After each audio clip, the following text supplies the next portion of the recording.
यदि राम कल्पना है तो राष्ट्रपिता महात्मा गांधी का राजनीतिक दर्शन राम राज्य का छलावा था? जवाब चाहिए। महात्मा गांधी की समाधि पर लिखा हुआ हे राम झूठ है क्या? दूसरी बात, अब भारत से थोड़ा बाहर आइए। पिछले ही साल याद है दीपावली में साउथ कोरिया की फर्स्ट लेडी आई थी, क्योंकि वो मानते हैं उनके परिवार की डिसेंडेंसी भगवान राम से। थाईलैंड का किंग टाइटल होल्ड करता है, किंग रामा द 9th। पूरे यूरोप में हरे राम हरे कृष्णा मूवमेंट चलता है, ये कोई भारत ने नहीं चलाया। और दुनिया में एक ही देश ऐसा है जिसके नेशनल ब्रॉडकास्टर पर हर दिन रामायण आती है, वो है दुनिया का सबसे बड़ा मुस्लिम देश इंडोनेशिया। ठीक, और आप जाइए बाली जाइए, इतनी बड़ी वहां पे मूर्तियां नजर आती हैं राम लक्ष्मण और उनकी वो। और रावण का देश Sri Lanka, officially government of Sri Lanka कहती है लिखित में कि राम थे और राम के ये ऐतिहासिक स्थल हैं, मगर दुर्भाग्य कि राम का देश भारत आज इस बात पे बहस करता है कि ये नहीं। अब मैं एक वैज्ञानिक बात कहता हूं, सारी चीजों के बारे में तो टेक्नोलॉजी बदलती रहती है, नई नई चीजें आती रहती हैं। पहले रडार मैपिंग नहीं थी, आर्कियोलॉजिकल एक्सकवेशन नहीं था, अंदाजे किया जाता था, अब मैपिंग के थ्रू किया जाता है। मैं पूछना चाहता हूं, साइंस एंड टेक्नोलॉजी में सबसे बड़ी थ्योरी आइंस्टीन ने रिलेटिविटी की थ्योरी दी, जिसमें उसने कहा यह दुनिया सिर्फ स्पेस नहीं है, टाइम एंड स्पेस फॉर्म है। मैं आपसे पूछना चाहता हूं टाइम का सबसे एक्यूरेट पैरामीटर क्या हो सकता है? आप कहेंगे 5 बजे है, तो 5 तो दिल्ली में बजे ना, लंदन में तो कुछ और बजा होगा, इसलिए ग्रीनिच मीन टाइम है जो सारी दुनिया पे लागू है। अगर आपसे पूछूं टाइम का एब्सोल्यूट पैरामीटर क्या है जो दुनिया में यहां पर छोड़िए, धरती पे, मंगल पे, बृहस्पति पे, किसी पॉइंट ऑफ सोलर सिस्टम पे लागू हो, it is only the relative motion position of the planet. और भगवान राम के रिलेटिव मोशन ऑफ प्लैनेट यानी एग्जैक्ट टाइम लिखा है।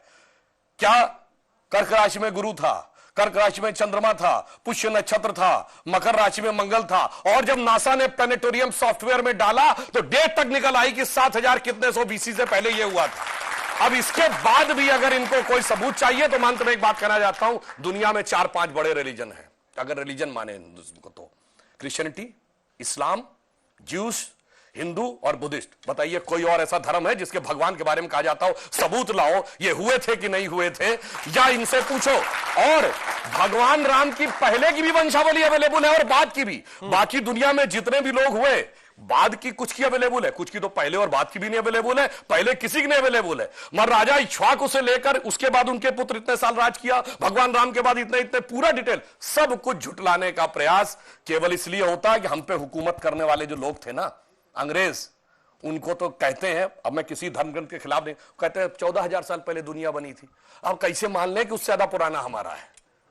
इसलिए सारी की सारी समस्या है। जिनका कि कैलेंडर 2000 साल पहले शुरू होता है या किसी का 1400 साल पहले शुरू होता है, कैसे मान ले हजारों साल पहले का था? आप सभी को पता है कि कुंभ मेला जो 4 स्थानों पे होता है, हर 12 वर्ष के बाद उसी स्थान पे होता है। और 12 ही वर्ष के बाद क्यों होता है? क्योंकि यह बृहस्पति ग्रह की रोटेशन पीरियड से कनेक्टेड है। हर 12 साल के बाद बृहस्पति उसी बिंदु पर आता है।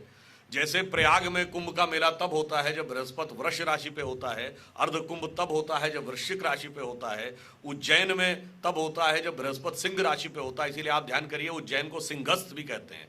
अक्सर आप लोगों ने पढ़ा होगा पर ध्यान नहीं दिया होगा कि इसको सिंहस्थ क्यों कहते हैं, क्योंकि उस समय गुरु महाराज सिंह राशि पे होते हैं।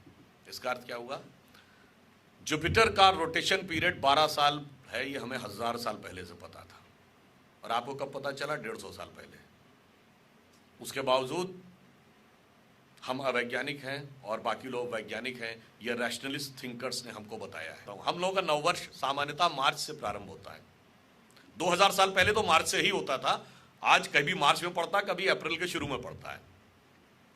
तो ग्रेगोरियन कैलेंडर और हमारे कैलेंडर में 2 महीने का डिफरेंस है। और हमारे यहाँ एक और बात बड़ी महत्वपूर्ण है इस कैलेंडर में, आप देखिए, हमारा एक भी महीना किसी राजा वाजा के नाम पे नहीं है।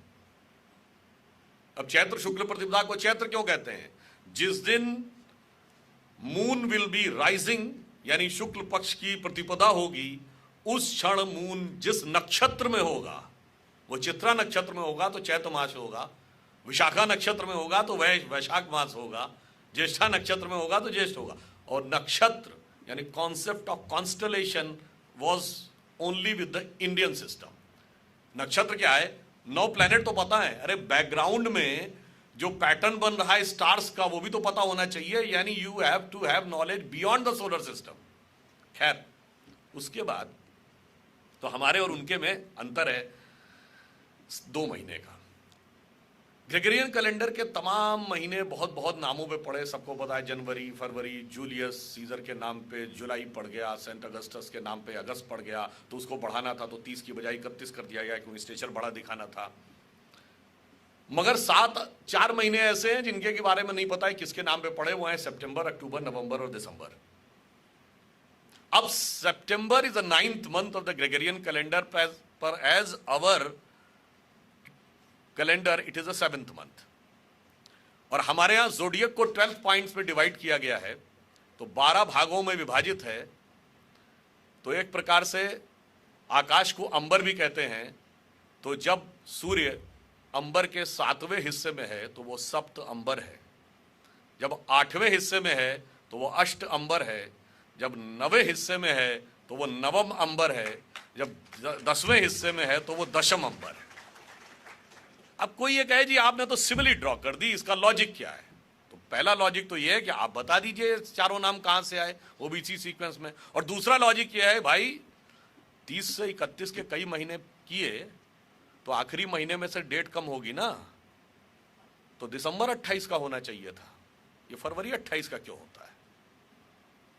लॉजिकल है ना कि जब आप पिकअप करेंगे कहीं से तो एंड से ही वो कम होगा, इसका मतलब फरवरी वो तो लास्ट मंथ, ये तो बाद में आपने चेंज किया। ये आप समझ लीजिए इसका अर्थ क्या हुआ, पूरी दुनिया हमारे ही संवत्सर को मानती थी। इसी तरह की इंटरेस्टिंग वीडियोस को देखने के लिए चैनल को लाइक, शेयर और सब्सक्राइब करना ना भूलें। तो मिलते हैं अगली वीडियो में, तब तक के लिए जय हिंद।